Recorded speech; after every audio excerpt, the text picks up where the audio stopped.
But the girls, how you doing? Let's do another pick a card. And today's going to be what are they afraid of?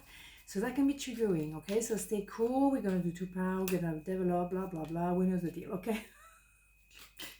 Whatever. Okay, 1, 2, 1, 2. Pile number 1, what are they afraid of? 5 of Cups, Page of Cups, 6 of Cups. Well, I think they're afraid of love. They're afraid of being vulnerable. And that's true. When you are in love, you have to open the heart, inevitably. It sounds like common sense, but apparently they have a bit of a difficulties to do that, and they probably made some mistakes, and they have regret. They realize that they blew it. They had an opportunity with you. They didn't really know how to express emotion, feelings, all the rest of it. Fair enough. And they want to reconcile. What they're afraid of is maybe simply, as I said, to be truly happy and to be in love with you. And I must sound completely crazy to be afraid of love. Why would I be afraid, or someone could be afraid of being happy? Because romantic love is unpredictable. Normally you have a certain form of control when it's maybe your career, or a sense of, okay, if I work hard then it will pay off. In love, you don't really have any guarantee. You can open your heart, you can love someone, you can do all the good stuff, and still it won't work. So you have that fear. Maybe I'm gonna choose the wrong person, make a mistake, and sabotage everything, which they probably did to a certain degree already. So now they want to obviously say you are the true love of my life, romantic love. So it's someone you already know. It's not a new love. And they want to come towards you and say, I'm sorry, and offering you the cup of love. But they may be afraid of apologizing, because maybe you're not in that frame of mind. You might go and tell them where to go, actually. You could be not open, and maybe you want to find someone else. Maybe you make the decision, you know what? No. Too little, too late, done. Ouch. So they're afraid of putting themselves in a vulnerable place, asking for reconciliation, and you saying, no, no, and I have maybe someone else in my own past, and I maybe want to revisit. Ouch. Let's have more information. Yes, the thing is an idea of restarting, and what you might appreciate, and they want to restart from the beginning, but with the golden coin. The golden coin is that I want to see long term. Pentacle is longevity in love, and nothing to do with money. So they want also to offer something more, more adult, more grown up. I've done work on myself. I know myself better. I think I comprehend what happened between us. Now I'm more inclined to open my heart, and I know what a healthy relationship means, or at least a little bit more. They come with a new intention and really a clear idea of where they stand. Now they don't know if you're going to open the door or not. So, but what they're afraid is afraid of rejection. If they're afraid that you do not, even if it's not even a rejection, that you might not feel the love anymore. I think you do. I think there is an idea of longevity between you two, but they don't know that. They just have to move towards you and to really apologize, or to really open the heart, and that's what they're afraid of. To open the heart fully, put themselves in a very, very vulnerable place, to be told, thank you, but no thank you. Ouch. That's tough. So opening the heart is very complex, and particularly when it's true love. Maybe someone is more comfortable with big meetings and talking in front of thousands of people, not a problem. But to talk about love to you, it's for them a big challenge. They can be very successful. By the end of the day, when it comes to love, they're back to the inner child. This is a page.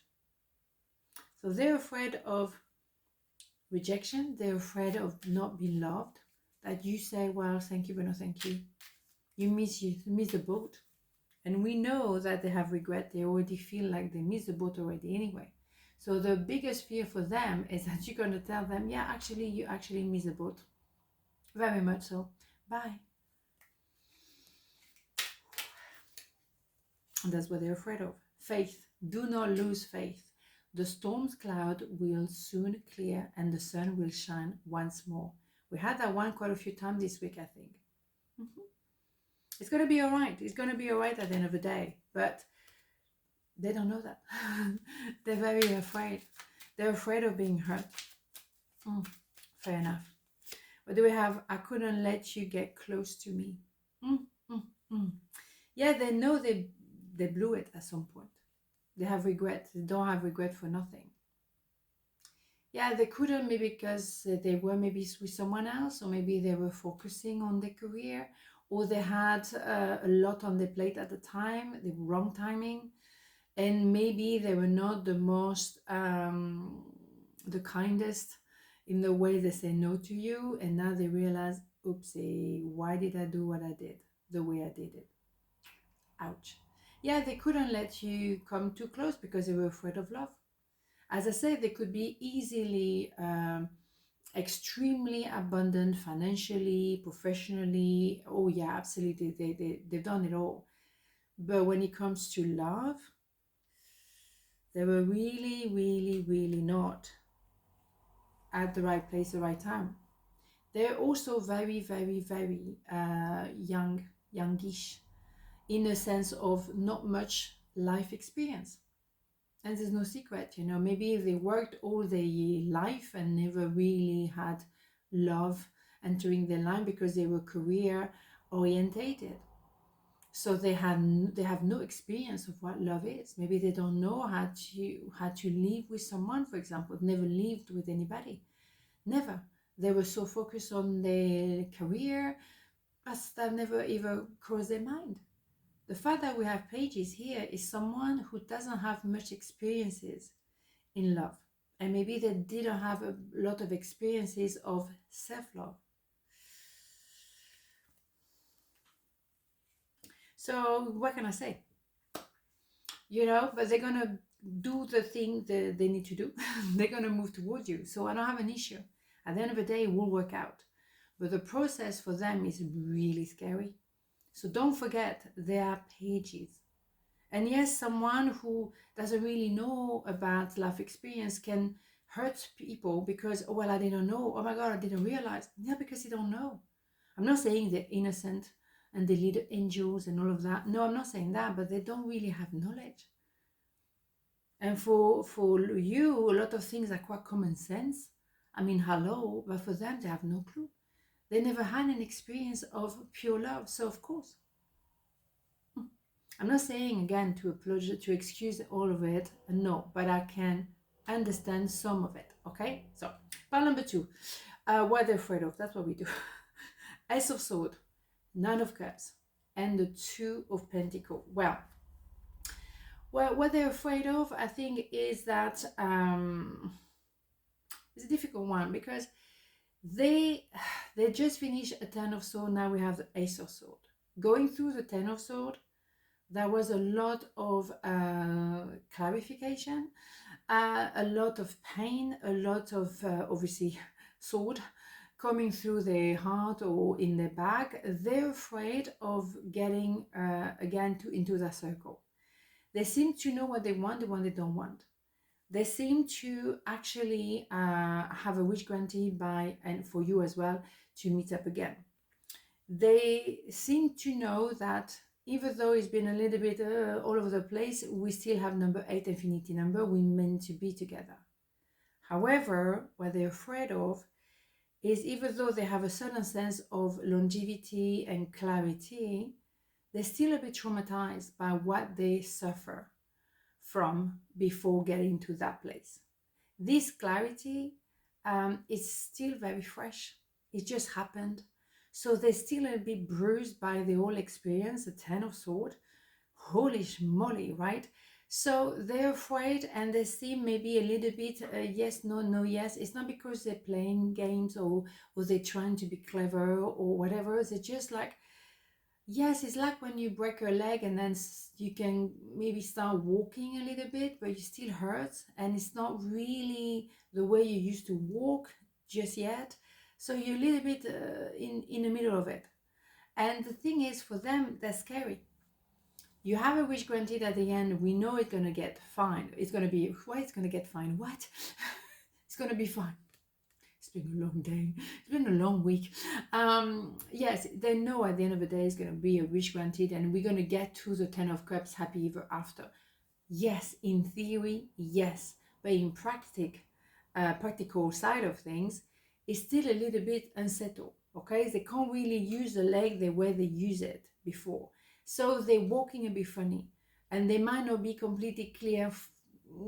Yes, they're getting there, but they're not there yet. So if I was you, I wouldn't push. Allow them to really digest the Ace of Swords. They need to digest it because, you know, it's like an Ace of Wands. You still have to go through the 10 of Wands and recover from the 10 of Wands. Recover from the 10 of Swords. The 10 of Swords is the tough one. Out of the two, the 10 of Swords is the toughest one. It's a 10 sword. You see what I mean? Ouch. But that's how you learn. So they're afraid to get hurt again. So they could be a little bit like what I use as an analogy is a bit of a rescue dog, you know, still hiding behind the sofa. I know you're going to be cool, maybe, but I'm not quite sure. And I'm still traumatized. So, don't know if I can get out from behind the sofa. But you know it's a rescue dog. You chose a rescue dog, and the rescue dog chose you too. So you know at the end it's going to work, but it's a process. It's a little bit like a journey.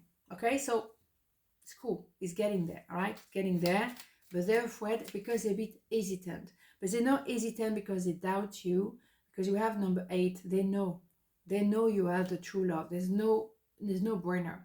But it's one thing to know something, and is another thing to be comfortable and practical about it. Yeah, we can't have it all perfect all the time. We are human. Harmony, here you go. Disharmony occurs when we try to resist life's natural flow. Everything has its cycle. Every stage of life has its own unique meaning and purpose. Every day can be harmonious if we want it to be. Yeah, you learn in harmony. It's not a natural state. It should be, yes, of course, everything is in flow. We're hugging trees and the rest of it. No, you can't be doing this 24/7. I'm sorry. No, as a human being, you cannot be harmonious all day long. Who said that? Who said that love was simple and straightforward? Who said that? Not me. Absolutely not. Yeah. Here we go. All right. I hope that you can forgive me one day. You see, it's not, we're not there yet. They still carry a heaviness in the shoulder, in the heart, whatever. They still carry that, is it going to be all right? They testing the temperature of the water maybe as well.